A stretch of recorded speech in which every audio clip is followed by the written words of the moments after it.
Welcome to Podcast On. Episode 74. This is our monthly podcast with Barb and Cynthia, coming to you from River City Yarns in Edmonton, Alberta. Our beautiful shop. Yes.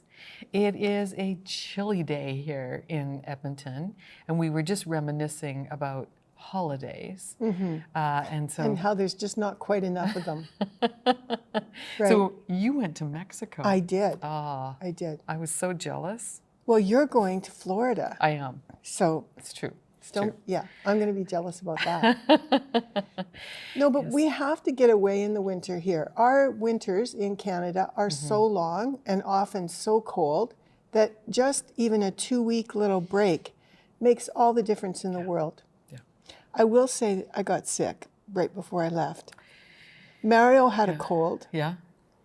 And then I somehow caught it. And then I got a sinus infection. Oh. It was awful. I actually had to see the doctor while I was in Mexico. But the good news is it was beautiful there. If you're going to be sick, why not be sick on a beach with, the sun shining and... Yeah. We had a customer ask us recently, Barb, if you could Zoom from Mexico. I did. I think, yeah. I mean, the I answer got is, in on the Monday Makers Meetup. yeah. Anywhere there's internet access, you can Zoom from, right? That's right. Yeah. And Cynthia, I have to share with you, I took a cooking class when I was there. Yes. At Rosie's Cooking School. If anyone's in Puerto Vallarta, check out Rosie. Oh my God, she took us to the market. We bought fresh produce and vegetables and chilies and the tortilla factory. We made, she bought mesa, which is the base for tortillas, and she has these presses at her cooking school, and we made our own tortillas. Oh, cool. It was so cool. Are they made out of corn flour or something? They are made out of corn, and I have pictures, huge bags of corn, and each corn kernel is so large. Ah. Like they have a special type of corn in Mexico that I'm sure ship all over the world, but it's amazing to see them grind up the corn and make the base, and then the tortillas get pressed and go through a cooking process and come out the other end. We ate hot tortillas. Wow, that must have been good, hey? It's really good. Yeah, yeah. And then we went back to her house and we made all sorts of meals. We did these hot peppers, and we made tortilla-filled things, and I helped her make the dessert. We had a sort of like a pudding sort of dessert. It was really great. Oh, that sounds delightful. It was very fun. And filling. And filling. We spent the whole day. Yeah. She has a rooftop garden where she grows her own herbs and vegetables, and wow. It was really fun. Yeah, yeah. Yeah. Oh, man. Well, good for you. It's nice to get away and to learn something new, and to kind of immerse yourself a little bit into the, the cooking or the flavor of the place that you're going to. Hey. That's where I found that spice called tagine.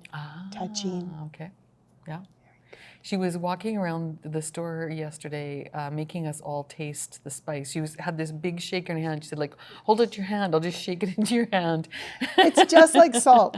And you couldn't go away until you had tasted the spice. It was quite tasty. Wasn't it interesting? Yeah. It was very good. Honestly, you can get it at Sobeys. Okay. So look for it, because it's just like salt. You just sprinkle it on your food, but it's got this sea salt in it and lime. Okay, we'll add the name of this spice that Barb is crazy about in the show notes down below. So if you're looking for it in your local grocer, you'll know what to ask for. Yeah.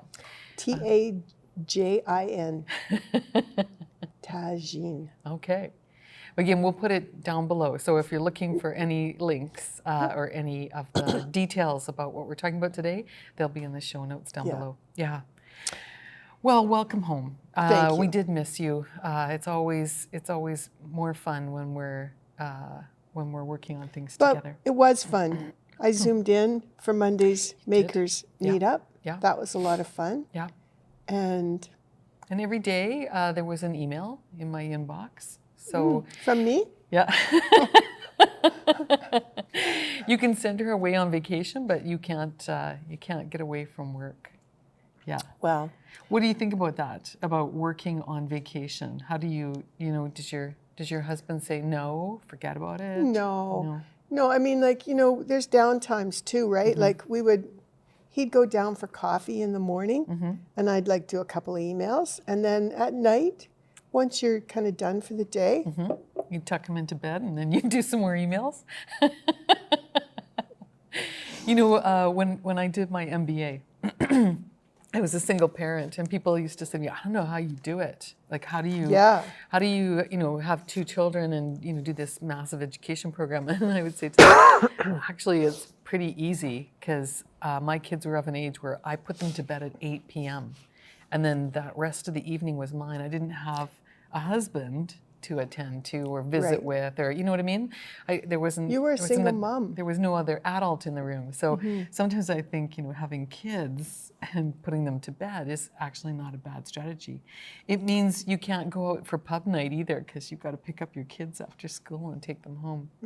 Anyway, so it works, does it? You can go on vacation and you can do a little bit of work each day, and it doesn't interfere with your ability to relax. There were days where I just completely tuned out, and I might have scheduled a few emails to go out on those days. So while you thought I was working, I was actually, maybe walking the beach or knitting beside poolside. It was very nice. Oh, that's good.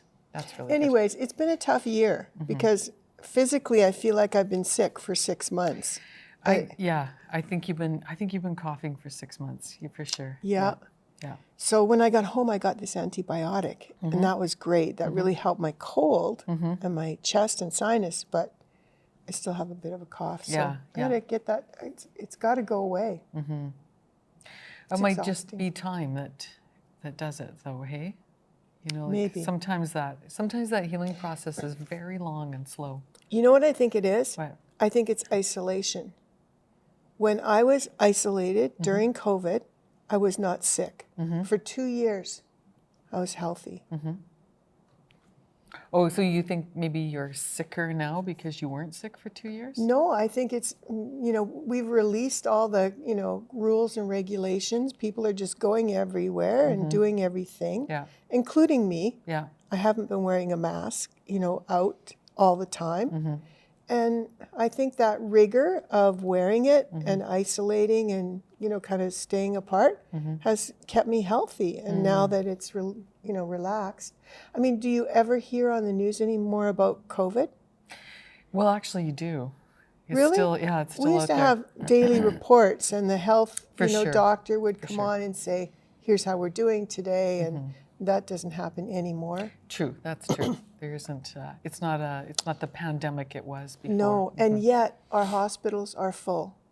Yeah, it's still a problem. Yeah, and there's a lot of burnout. There's a lot of consequences of having 2 years of very stressful vigilance and illness and everything else. And there's still there still are folks we know who have caught COVID, and for whom even being vaccinated hasn't meant that they were getting through it without lots of illness. Yeah. Right. And Cynthia, life is pretty darn short. It is. Right? Yeah. And I think that's something that we all have to realize. Yeah. And, make steps to make the most of your life, whatever that may be, whether you're a maker or a vacationer or a local yarn shop owner. So we have an announcement to make. Yeah. So we're going to change the way we do work. We've sold the store that we're sitting in today. That's right. We're going to be moving. Well, we're going to be, virtually. So we've decided to change the way that we do business, and we think it's it's a positive move for us. And so selling the store means we don't have a place to hold all the product that we've been talking about and selling for many years. So we're going to get rid of all of our physical product. We're going to sell it off, and we're going to and we're going to continue with doing some of the things that we can do virtually. We call it like the digital content of what we bring to you. So we're going to continue doing. We're going to take some time to do the things we haven't been able to really invest a lot of time in. Yeah. One of those is design. The other is we're going to continue with our learning program. We feel like our online workshop program has gone really well, and we want to continue that. We've got lots and lots of great feedback, and when we feel like we've developed this community, every time we log into a class to be the hosts on the class, we see familiar faces. So we really feel like that's become a program that you appreciate as much as we do, and we love that. So Yeah. we're going to continue with the education component, and we're going to spend a little more time doing some of our own designs, and we're going to work on a little more digital content for you on this YouTube channel.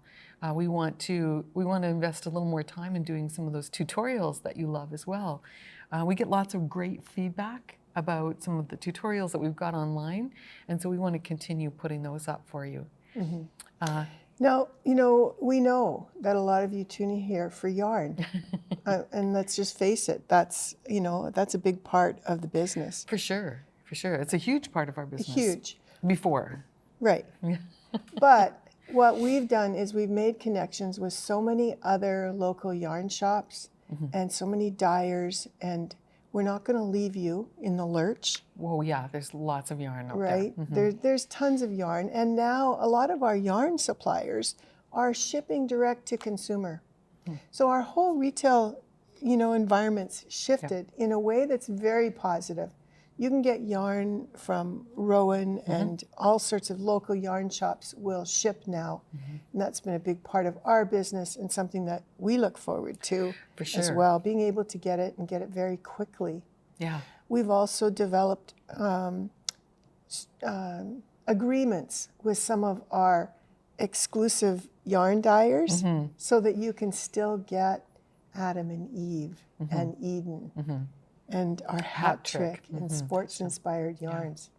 We have to still figure out what we're going to do with Epic and our El Rio alpaca, because that comes from Peru. But we're quite confident we can find something very close or something similar to that. So know that our thoughts are all about our customers and consumers and finding ways for them to get some of the beautiful yarns that we love and that we like working with. For sure. I think this kind of frees us up a little bit too to give you, kind of a review of some yarns that maybe you are local to you, but you may not have tried before. And so maybe we haven't even tried before, right? I mean, when you think about it, we've been in business for 20 years and we have tried thousands and thousands of yarn brands. I have stacks and stacks of swatches because every new yarn that came in, we would swatch. But there's always new yarn on the horizon. And there's dozens of brands that I'm anxious to try. For sure. So what you're going to find coming up is that on our website, there'll be good sales to be had on all of our physical products. So not just yarn, but on books and on needles and hooks and printed patterns. Those kinds of things will be on sale. And then you'll also see some changes in our website as we shift over to providing more digital content. We'll give that more room and space and advertising on our website. So you'll be able to see what's happening and what we're kind of working towards as we move into this new future. So our shop will be closed as of the end of March. So we'll do our next podcast from here. But then after that, we'll be coming to you from different locations every month. Maybe on holidays. Maybe. And the other thing we wanted to do is devote a little more of our podcast time to introducing you to new things, new people, and maybe even new places. It's going to be fun. I'm really kind of pumped and excited about it, Cynthia, because it's a whole new change for us. Yeah. Not having to be in the retail store every day. For sure. Is going to free us up a tremendous amount.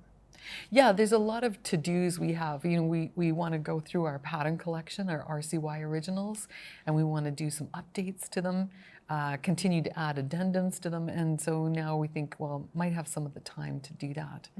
So there's some great things ahead. We wanted to let you know first what's happening here at River City Yarns. Yeah. And we're thinking, you know, down the road, there may be a name change. We don't know what it is yet. So if you have some ideas, I think it'd be totally cool if you put them into the comments below. Yes. Maybe you have and some we'll ideas. send you a big bag of yarn. Don't make promises you can't keep. Believe me, we still have quite a lot of stock. We do. So yeah. I'd love to put together a special curated gift pack for someone who has a new name for the Cynthia and Barb show. Okay, all right. So there's your challenge, folks. Think about what we might call ourselves. We love the idea of River City. Some people ask us, you know, like, why do you call yourself River City Yarns? We're a river city. There's a river that runs right through our city, and we love Edmonton. And it was our way of, you know, acknowledging where we're from. Yeah. Without using, we don't want the Barb and Cynthia show. So there's a few things. I don't know what that would be. No. So yeah, keeping River City in there might be part of it, but maybe not. Give us your ideas, friends. Yeah. And Barb promises to put together a curated basket for anyone whose name idea we decide to go with. Yeah. Does that sound fair? That sounds great. Okay. All right. It might even inspire another name, right? It might. You see, we've been so busy working, we haven't had enough time to really get our creative juices flowing on this one. True. So, it's true. But we still have time, lots of time. Yeah, yes. So again, River City still remains. River City Yarns is going to remain in place for as long as we have product to sell. And so even, what our plans are to sell all the product that's in the shop. Nice. But if there are things that are left over, we'll continue to sell them online. And of course, we're going to continue with the workshop programming that we have. So there'll always be something to purchase on the online store. And patterns and designs and yeah. make-alongs. Speaking of make-alongs. Yes, we have a big one coming up. Events, I think, are a big part of what inspires me. You know, I love the idea of the social component of getting together on Zoom. Yeah. And the whole make-along and... Well, I think this make-along that we're going to talk about, we posted it up on the website and we immediately got, I think, 30 people signed up. And so that's great. That means that this idea of continuing to promote community and continuing to learn and socialize with each other has resonance with you. Yeah. So yeah, tell us about what's coming up. Okay, so this next make-along is so much fun. We've taken two yarns that we love, two of our exclusive yarns, Adam and Eve and Hat Trick, and we've married them together into kits or bundles. We also added in the most beautiful glass bead progress keepers or charms. We had some gorgeous ones in the shop, so we put a little gift in there. But what we did do was we contacted one of our favorite designers and said, can you get us a shawl pattern that would use 2 skeins of yarn? Show what you're using. This one is, this one is Adam and Eve. This one is Socknado, which happens to be the same base as Hat Trick, which is what we wanted. And we wanted to do a shawl that could be knit or crocheted.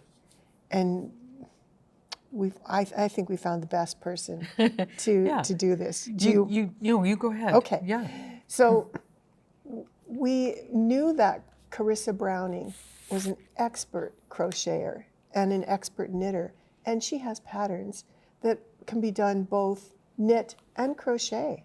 They look exactly the same. The shawl that we picked has some stripes in it, but they're all easy, fairly easy projects, but the end result looks the same whether you knit or crochet. And we just thought that was brilliant because I don't think enough people crochet. It's a really great skill. I think everyone knows how to knit, should know how to knit and how to crochet. And so we're hoping that this will inspire some of the knitters to cross over to the crochet side and vice versa. Right, so there's two shawls, and I was, so you need two skeins of yarn, and they can be contrasting, like I'm picking two highly contrasting colors, or they can be low contrasting. Yeah. And there are two shawl designs. There is Thisaway, which is a knit version, and Thataway, which is a crochet version. And so Barb and I tussled a little bit over who was going to do what. Yeah. We both wanted to do Thataway, and I think I won the arm wrestle on that one. Well, so let's see. I may crochet this in secret. Oh man, I'll tell you folks, being in business with your sister is you're always opening yourself up to contradiction. But whether you go this away or that away doesn't matter. We just want you to come and join in with us. Right. So we're doing things that we always like to do things that are same but different. And that way we give you the value of, seeing different color combinations. Yeah. That's lovely. Isn't this lovely? So this one's Hat Trick. This is a sports-inspired yarn. I think this one's called Sweep Check. Sweep Check. We have these great names for these hockey ones. And this is Adam and Eve. So this is Handmaiden's Casbah base. When we run out of this, we're going to refer everyone to Handmaiden for Casbah. That's the yarn name. And this one's called Dead Sea. And I loved how this one, well, it's turquoise. Right. It's one of my favorite colors. And then it has this shock of sort of a taupey, sandy color, which I think is going to look great with this. So this one I think is more of a softer palette, for sure, as opposed to the contrast in yours. Yes, yeah. And I wanted to go with kind of marry the bright pink with a color that would tone it down a little bit, frame it. Give it a good balance in terms of it not being too neon when it strikes the eyes, and yet emphasizing that deep saturated pink that's in here. So that's going to look so good too over, a black, a plain black top, or a gray, or just add a pop of. So is this going to be your main color, the black, and you're going to use the pink as your pop? I don't know. I didn't realize there was a main color, so I haven't got into the pattern yet to know whether or not they're kind of equally used, or one is used more than the other. And I also wanted to let folks know that these yarns are in skeins. And sometimes people ask us about winding up a skein. And so I want to let you know that even though I have a ball winder and a swift at home, a swift is just a tool that holds your skein open for you while you wind it, and a ball winder winds it up faster. Even though I have those tools at home, I always wind this by hand. I know. I know. I just love I love to go through the yarn and kind of feel it go through my fingers. I think it's part of the process. And it doesn't matter who manufactures yarn. I think indie dyers are more careful because they're dyeing the yarn and they can see if there's a knot. But you can find knots in yarn, and I'd rather know about them in advance than get surprised by it when it comes off a cake from a ball winder. So you're right. I've been doing that a lot too. Well, and we know that indie dyers often say to us that they don't think it's acceptable to have a knot in yarn, but we can tell you from 20-some years of experience that a lot of skeins of yarn will have knots, and balls of yarn will have knots in them. And you're absolutely right. I came across one in a ball of yarn recently, and because I hadn't wound it, I snip it out and I just give myself 2 balls to work with. But yeah, hand winding is a good thing. We do have a video on our YouTube channel about how to wind a center pull ball, so you can join me in doing that. But that's what I'm going to do today. Is wind up yarn? my yarn. Okay. And have it ready to go. Are we going to start early, or are we going to wait for because we have a cast-on party, you guys. You got to join us. And get this, Carissa's going to be there. Yeah. Yeah. So this is so much fun. This is what I mean. It's going to be an adventure. Yes, we're going to have to go on a little yarn hunt and find some yarn, but who doesn't have a big stash here? Okay, if you don't have a big stash, you have to raise your hand and admit that, because the rest of us who do, our hands are down here. Well, I'll tell you too, Barb, full confession here. Every time I do a sock class with Holly Yo or Kate Atherley, they'll show a sock online and then everybody says, oh, where'd you get that yarn? Yeah. So I've learned about some really cool Canadian yarns, and I've, gone online and done some online shopping. So I think part of what we can do for you too is do that. We can do a little online shopping and then we'll say, if you want to try this yarn without any nylon in it, or this yarn that is milled and produced on Prince Edward Island, or, this yarn that has these fantastic stripes that Kate Atherley showed in her last class, here's where you go to get that. And so I think, that's going to be kind of fun. That'll be a fun thing to do. But in the meantime, Thisaway-Thataway is Make-A-Long. We have, as Barb was talking about earlier, we have put together some kits.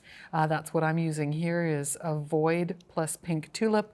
Barb's using a kit that we've put together too, which is Sweet Check plus Dead Sea.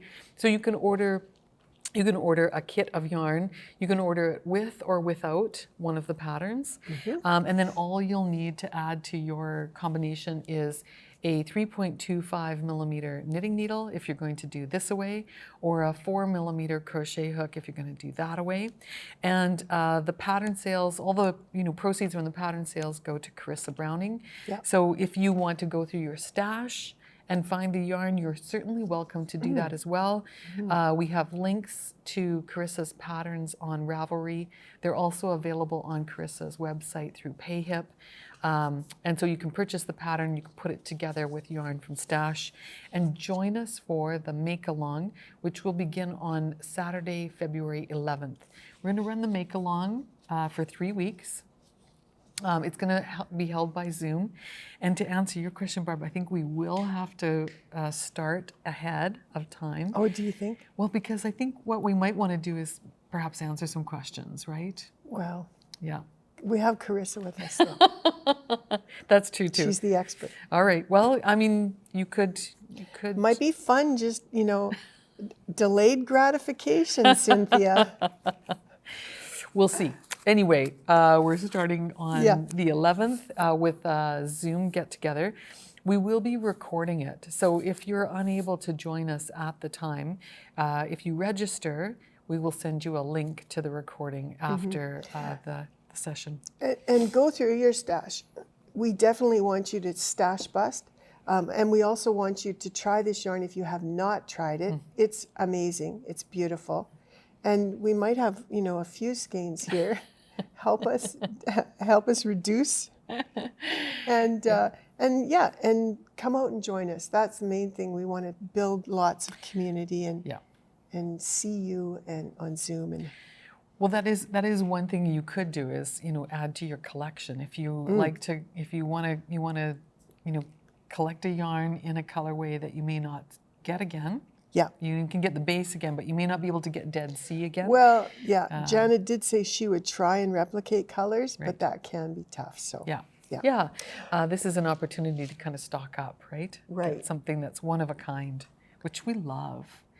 And then if you want to make a bigger shawl, so the two skein combo will make the smallest size in the pattern. I think she's got 4 sizes. She does. So if you want to make one that's larger, you just need to double up your yarn, and so use 4 skeins. So great stash buster, you guys. Join us. Let's knit this away or that away. Yeah. So, Barb, one of the things we talked about was doing a bit of design work. Like playing around with our designs and spending more time doing some of that. And I think you've been working on something like that, haven't you? Yes, I have. I don't know that I can share it. right away okay. because it's still in the conceptual stage. Okay. But why don't you share yours? Okay, because sure. I know you've got a finished design. I do. Well, yes and no. So having some feedback would be good too. We took a class a while ago, quite a while ago, with Mary Jane Mucklestone, and it was all about stranded colorwork. And I made a cowl. We were just working on a swatch, but I always have to have a project. So I made a cowl, and I knitted up in our Eden yarn. This one, the colorways for this one were from the holiday Making Memories box. Yes. And then I made another one, a bigger one. So this one was this perfect size for Rachel. So it's a kid's size cowl. And then I made a larger one. I just finished that one last night, so it may still feel a bit damp. It is a little bit damp, yeah. And in this one I used, for the background color, I used Eden in the colorway Odd One Out, right, which was one of our Yarnicorn colorways. And then I used some smaller skeins that I had from the Holiday Making Memories box. So tell us about the pattern inspiration, because it sort of looks to me like a bit of an XOXO. Yeah. Well, in the class that we took with Mary Jane, she recommended using a motif that was regular and repeatable across the row, and that didn't have too many spaces between it. And the idea here is, if you turn it inside out, the idea is that you don't catch up your floats on the back. You just strand across. Don't worry about that. And that creates a nicer pattern design on the front because you don't have so much puckering and so much peek through on that. So there is one area in here between the O's where you're going to have 7 stitches, and you will need to catch it up a little bit. But everywhere else, the maximum number of stitches is 5 that you would strand across. Yeah. That's brilliant. Yeah. And then, because I like things to be neat and tidy, I am recommending a tubular cast on and a tubular bind off on here. So a bit of ribbing at the bottom and the top to keep the cowl nice and symmetrical, nice and even, no flaring out. You know, I think we could put together some color packs for this cowl. Yeah, we sure could. We've got some minis. Well, they're not really minis. They're sort of like maxis, maxi minis. But I think they're around 40 grams. Yes, of Eden. Yes. From Handmaiden, specially dyed. So we could put together some colors. And then what would you need? Just a full skein for the background? Yeah, so I have, I'll show you what's left over of the full skein. Okay. Ooh. So I think that, yes. Yeah, that so doesn't feel like much. No, so 1 full skein plus 3 minis would be lovely. And then what you could do, I think what you could do is maybe a pair of hand warmers. So, you know, we could, because I mean, do you want just a cowl? You probably want a cowl and a hand warmer, right? So with what's left over here, I'll try and do a little hand warmer with the same pattern around it. Oh, that would inside. be cute. Yeah. And I think this would be a fabulous project for those of you who may not have done any Fair Isle before. Because again, you're not having to work up, work into, in addition to holding 2 strands across the row, you're not having to catch up the floats. The idea is keep it really simple and nice in the back. Maybe we can have a knit along with this too in March or April. Well, I have a class coming up with Kate Atherley, a brand new class on, it's called An Introduction to Fair Isle. It's coming up in March. And so we'll be talking about Kate's pattern, which is not flying. Lovely. Again, another pattern that's simple. But yes, maybe we book try and do a make-along at the same time. Yeah. Fantastic. Oh, this is going to be very exciting. Look forward to 2023 as a year of fun events and a year of learning. Exactly. Yeah, we have a lot of great classes coming up. But before we talk about that, there's another thing that we promised we would do this year. What's that? And that's kind of like a final wrap up on our Yarnicorn. Right. Yeah. Yes, and we've determined what charity we're going to donate to. It's going to be Alzheimer's. And the whole Making Memories thing and Alzheimer's, it just all fits so nicely. Yeah. So we're going to raffle off a couple of items. Yeah. So you may recall in 2022, each month of the year, we brought out a special, unique, one-of-a-kind yarn called Yarnicorn. And all throughout the year, Barb and I have been making mitered squares. Right. And behind me on the mannequin are 2 blankets that Barb and I have put together using the yarns from Yarnicorn and some supplemental yarns to pull them together. So we've got 2 blankets finished. Barb's been working on some special projects using individual squares. Yeah. And so what we decided to do was we want to, gift these completed projects to a lucky person. Yeah. And we want to raise some money for Alzheimer's in the process. So what we've done is taken the original pattern for the mitered squares to put them together in a blanket, and we've expanded on it. So we are calling it the Yarnicorn Project. And in it, you'll have a pattern for putting together a blanket complete with a border, and maybe some suggestions for other things you could do, like pillows or bolsters, and you can use your squares for that. And we're going to sell that pattern. It'll go out at $10 Canadian per pattern, and it's a long pattern because in addition to the design, it's like 15 pages or something like that, yeah. Yeah. In addition to the design, what we've done is we've created a little half-page tribute and remembrance of each of the Yarnicorns and the dyers who did them for us. Yeah. So you'll have the pattern and you'll have this little photo book with a description of each of the yarns and who the donations went to, because we used it as a fundraiser for 12 different charities over the year.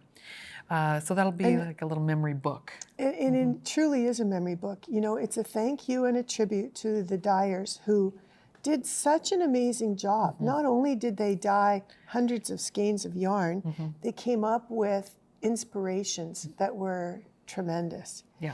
And so we're hoping that you'll take this booklet and support these local dye artists, Ancient Arts, Handmaiden, Richard DeVries, Julie Aslin, Over the Moon.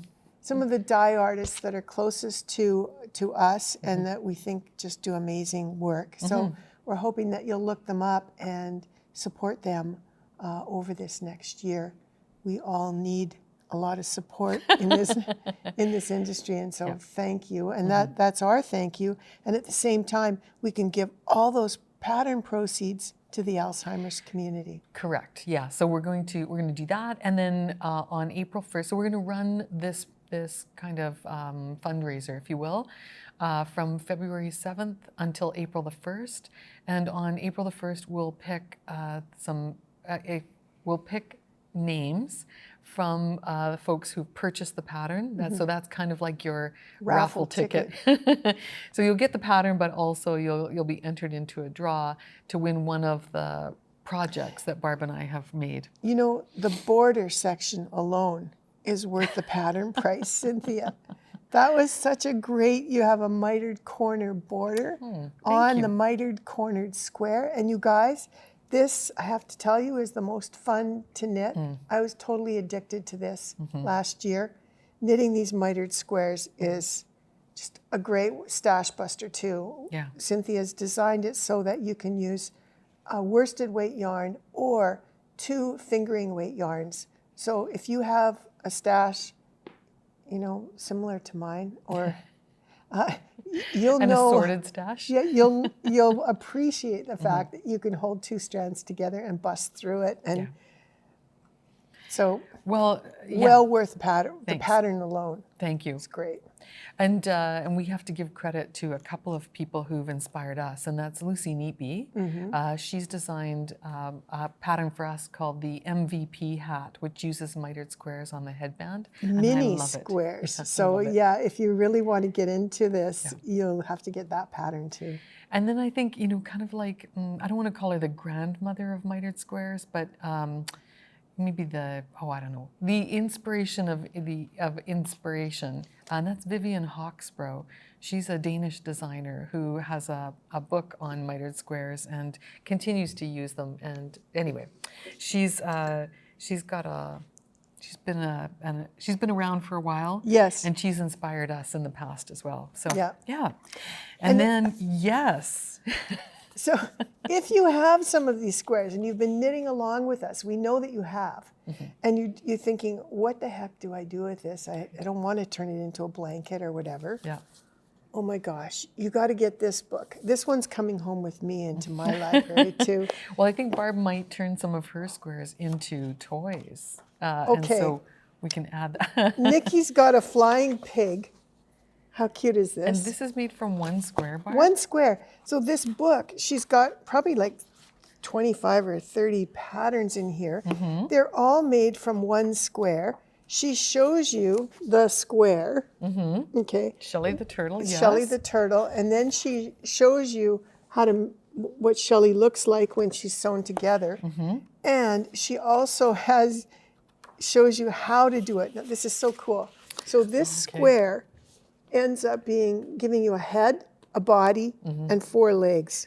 Yeah, so it's kind of like pulled together. So what Barb's holding up is almost like a grid. It's like a charted work with dotted lines to show you where your sewing lines will go in. Not only that, look at this. Step-by-step photo tutorial. That's really nice. And then she also shows you how to strategically stuff it so that the turtle...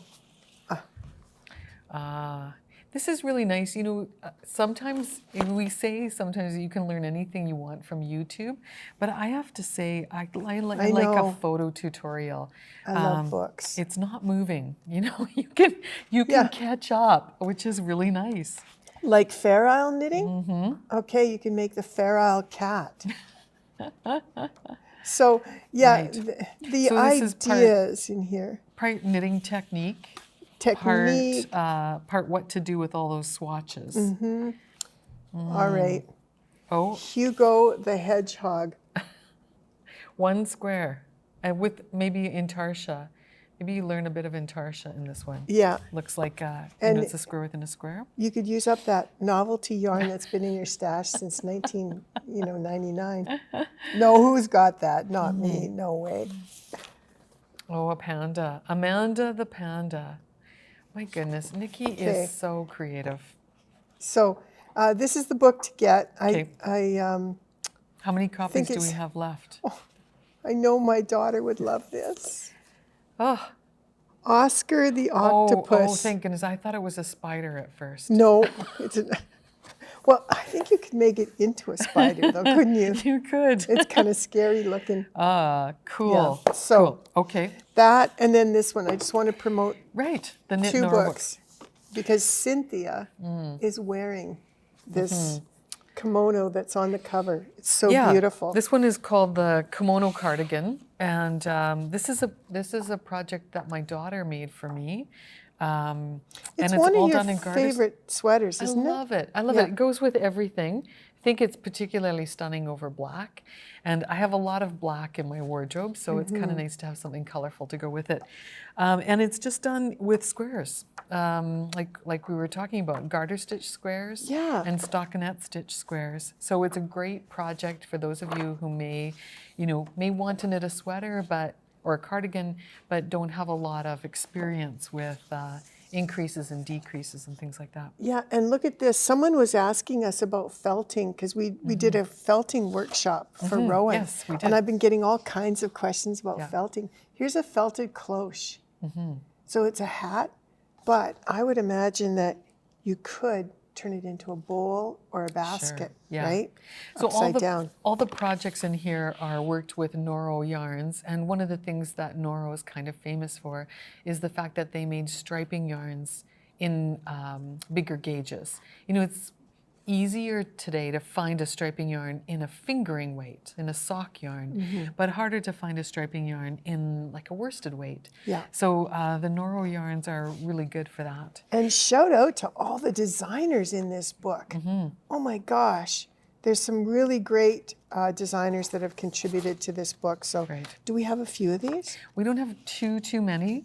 So this is a hardcover book. It's published really nicely with great photography in it. And all the yarns are Noro yarns, so easy to find. These two are coming home with me. Okay, so we're one less on that. So put your order in right away if you want them. Thank you for wearing that.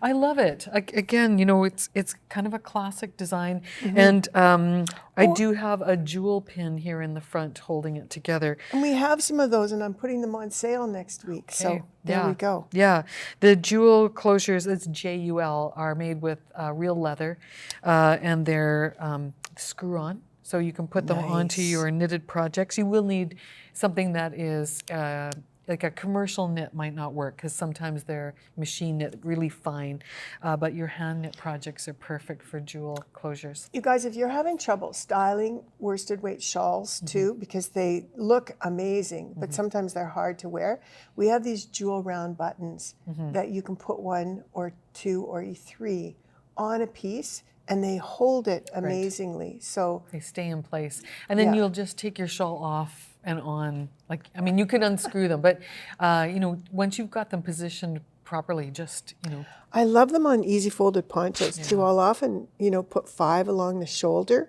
or add some down here, and they're fully movable. So that is a great thing if you want to, you know, position them on different pieces. Yeah. They look fun. Yes. They're great to style with. Yeah.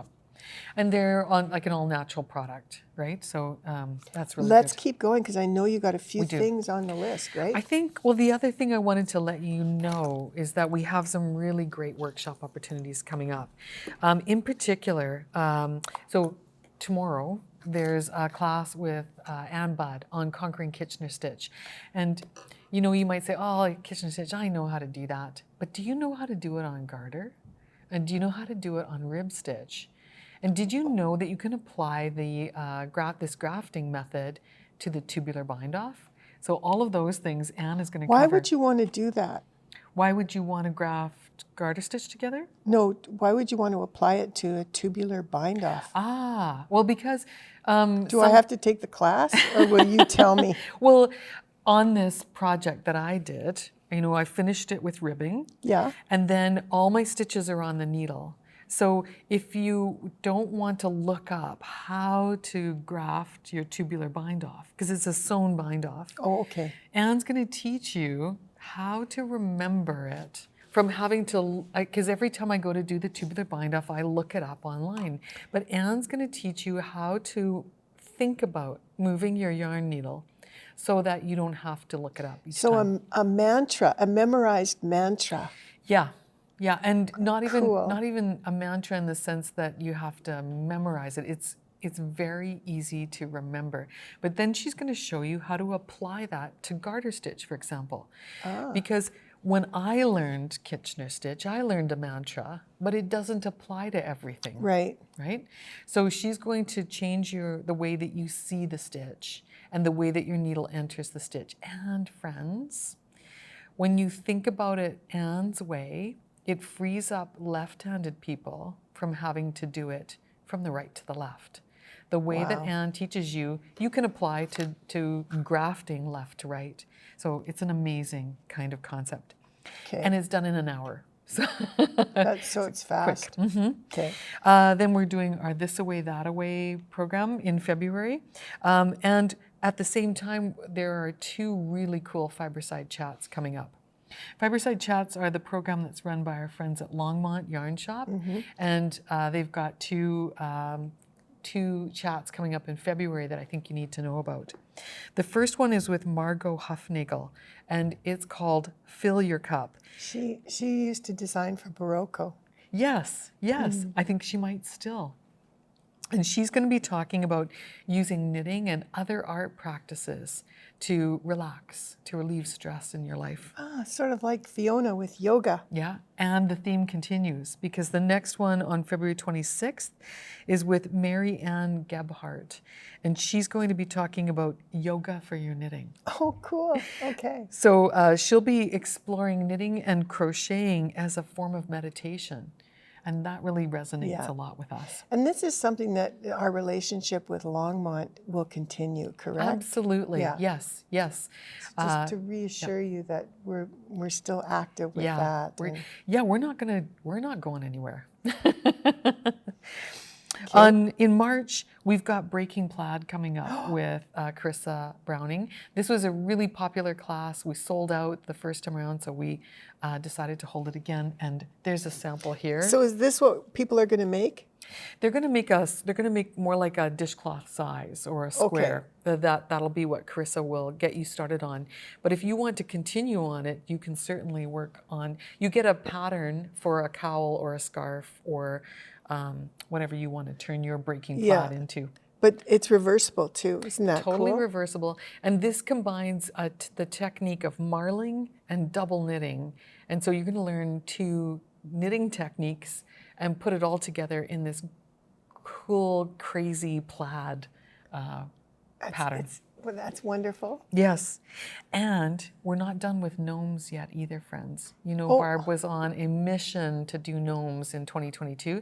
We're having Sarah Shira come back to teach us how to customize your gnome with noses and beards. So Sarah's going to take us through a series of exercises on creating noses and beards for I got to your check gnomes. that one out because I did some custom noses and feet. I turned noses into feet. Correct, yeah. So yeah, that's going to be fun. So Sarah Shearer is coming on March 11th to do, it's called Beards and Bobble Noses, and that'll be an online workshop. And then really quickly, I want to let you know that, again, another sold out class with Kate Atherley was Better Afterthought Heels. And so Kate's coming back in March to do a second session of that. So you can... Afterthought heels are so cool because you could just knit tubes, right? And put in a line. And then you could come to Kate's class and learn all about different afterthought heels that you could pop in later. Absolutely. There is, and if you want to work along with her, there is a bit of pre-work in which you do put in an afterthought heel, and then you can work it with you. Packed with tips on how to make your heels fit better, avoid holes, all the good things. And then she's got a new class, and I've been having requests for this, and so when I saw this one, I said, Kate, you have to come and teach it for us. And so it's called A Gentle Introduction to Fair Isle. When is that? That one's on March 17th. And so in this one, she's going to say to you, you know, here's how you can do stranded colorwork using 2 colors, working across the row, and you could hold them both in your right hand. You could hold them both in your left hand. You can hold one in your right hand and one in your left hand. And she's going to say to you, there's no right or wrong way to do this. There's you just know that you can do it any of these ways. And I like doing that when I'm knitting in bed. You like doing which way? Well, putting them both in the same hand. Yes. And then using my knitting needle to pick the right color. Right. So she's going to, she's going to explain what not to do, which is how she started out doing it. Right. And just how to keep the strands parallel in the back. Don't let anybody tell you there's a right way to do it. There's just a way of doing it that makes it nice and relaxed. So just what you want. Is that what you were talking about with this? That everyone should take that class and then... Yeah. I think this would be this one or Kate's design, which is not flying, would be great designs to start with because the pattern motif doesn't have you, having to catch up the floats on the back. Yeah. But Kate's also going to explain the difference between stranded colorwork and intarsia. And intarsia is where we have these large motifs, and they're two different strategies. People may not know that. Right? Right. Yeah.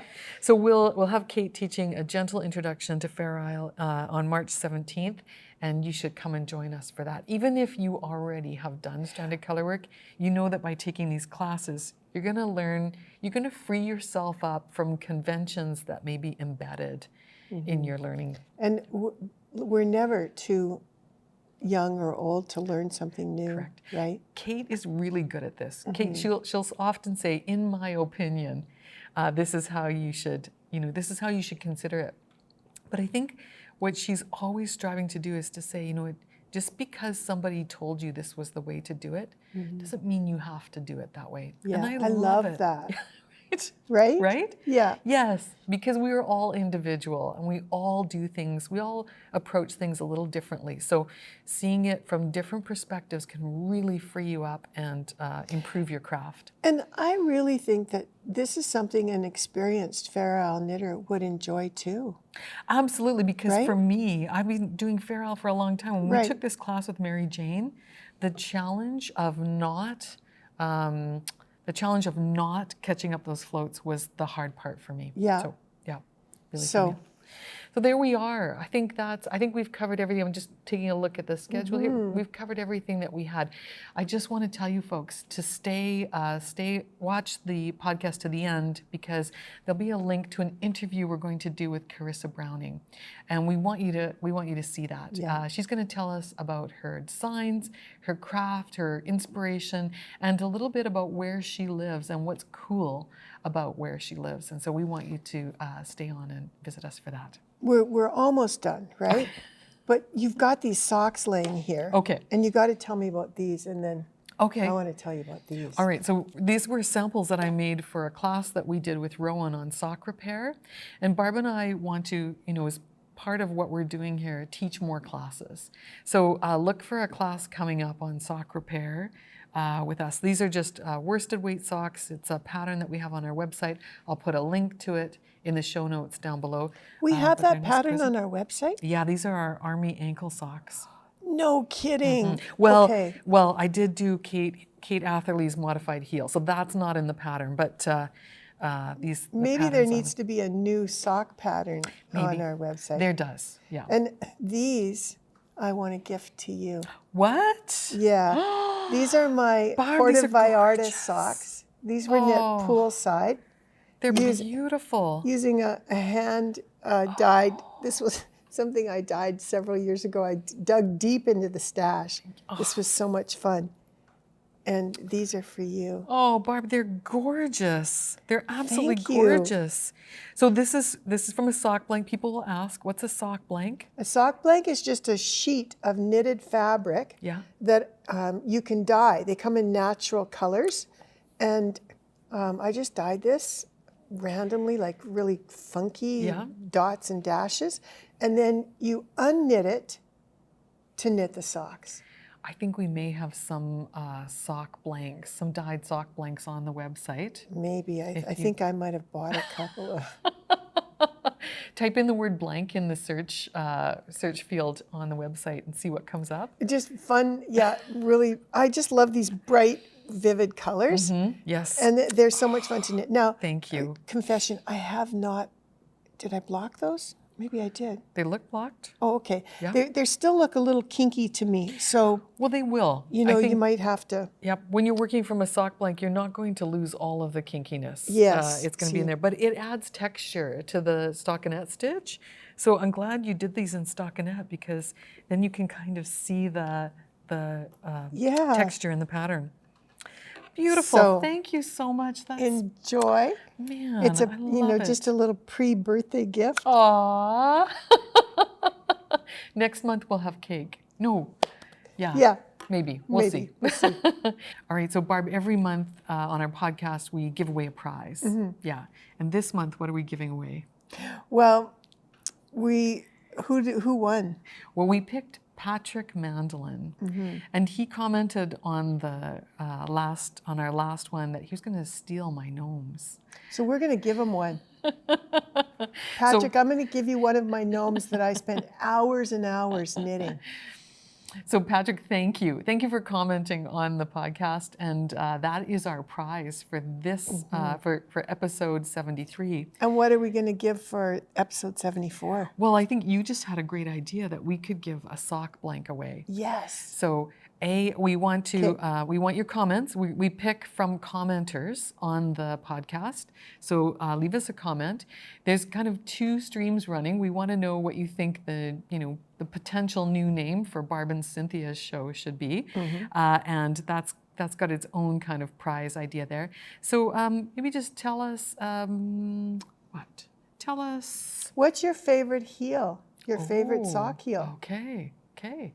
And we'll draw from the commenters, and the winner will receive a hand-painted by Barb and Cynthia sock blank that you can turn into whatever you want, but you could turn it into a pair of socks.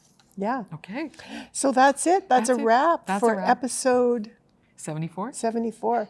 Join us for 75 and join us, subscribe. We would love that if you can hit the subscribe button and push us up in the YouTube ratings. That's right. We'd love that. It never hurts to hit the like button while you're at it. We really, really appreciate that. And we appreciate all your comments. We love that. So thanks, everybody. Stick around. Come and join us for our interview with Carissa Browning next. Bye-bye.